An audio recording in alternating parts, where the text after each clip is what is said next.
Hey gang, Mocha here. Welcome back. So I'm actually kind of backlogged on replays here because everyone's posting attacks, and everyone is out and about hunting Town Hall 10s and crushing them. And this is not just for the Town Hall 9s. The Town Hall 10s are also hunting other Town Hall 10s, and Town Hall 10s are hunting Town Hall 11s. So a lot of fun. People who would probably never have thought about taking on Town Hall 10s as a Town Hall 9 in the past are scooping up the strategy and doing great things with it. So we're going to look at two replays here. The first one's going to come in from again Hyperion. Hyperion's one of our 30-30 Town Hall 9s. He's learning the strategy right along with everybody else. Very interesting base that he chose. So Town Hall 10 with Town Hall 9, more or less Town Hall 9 defenses, but it is rocking Infernos, both multi-target Infernos. Now this base is ideal for the Queen Walk portion of this because the air defenses are all accessible from the exterior, and everything is so spread out that he's going to have no trouble targeting the air defenses and clearing an entire wall of the base, and then that'll leave the rest of the space open for the Golem and Valk coring team to go in there and just gut the base.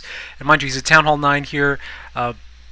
Taking on a pretty compressed DPS base. There are DPS hotspots of like 200 or 300 points in those corners, and you have to pre-rage, or you have to save one of those rages for your AQ healer. But if you can find a base where the defenses are spread out enough, you can get away with saving those rages and dumping those rages on top of the Valks going into the core, and then that's when just the craziness starts. Now he does do a bit of a late deploy on the Valks, not a problem. The longer you do wait to deploy them, though, sometimes you can run into targeting issues, but the Valks had no trouble running in there, clearing out the core compartments, and then starting to fight their way through the rest of the base. And this is the tricky part. There's so many pockets in this base that he doesn't really have that many options or the time to go in and clear the entire base, because he has to fight through so many walls just to get through there. But this is the way the strategy works, is that you have the AQ, the healer-backed AQ responsible for cleanup, and you have the tank team, the tank coring team, responsible for just gutting out the core and hopefully surviving to push through the end and take out the other side of the base. So this is a pretty good simulation for what for this type of strategy, and you can see that. Again, even as a Town Hall 9, taking on these lower Town Hall 10 bases, it's totally possible. You can take on max TH10 bases. You just have to be a little bit quicker on the timing with your rages for the AQ, and you have to be a little bit more prudent with the selection of the bases that you want to hit to make sure that you're not biting off more than you can chew, so to speak. So yeah, great job there, Hyperion. Alright, so next attack's going to come in from LivyNuts. He's rolling with a 30-33 loadout and max Valks, so that's pretty key for this attack. And again, Livy's new to the clan, so he's probably just picked up this strategy within the last day. I'm not sure if he's run this before, or if he's seen our channel and run this before. But again, if you take a look at this base, the quick scout, you see the air defenses about 4 tiles away from the perimeter wall, which puts them squarely in the crosshairs of the Archer Queen. And so task number 1 is always take out those air defenses first. Task number 2 is select that inner breach point so that you can start working out your pathing into the core. Now this is fairly challenging because of the way that the inner ring of buildings are butted up against each other, but these open spaces in the sides form just enough of a distance between those buildings so that your troops can path reliably into the core.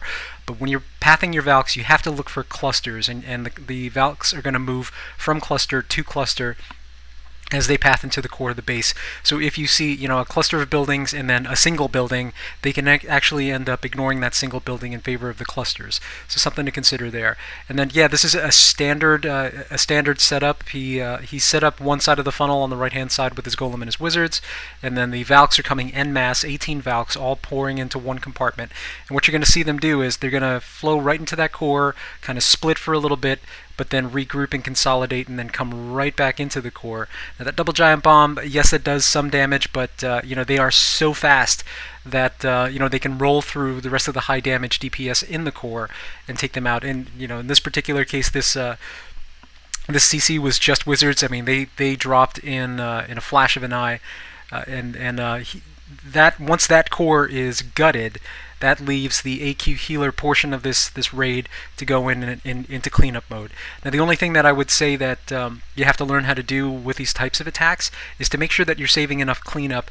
When I run this attack with 5 healers, I only run in with 6 wizards. Out of those 6 wizards, I use 4 of them to set up the initial funnel, and then I leave 2 wizards as the as cleanup, so that when defenses are keyed in on the archer queen, you can take that wizard and then just drop them on top of even that cannon, those archer towers, whatever. It's probably one of the most fun things to do is to take out those defenses while they're keyed in on the archer queen.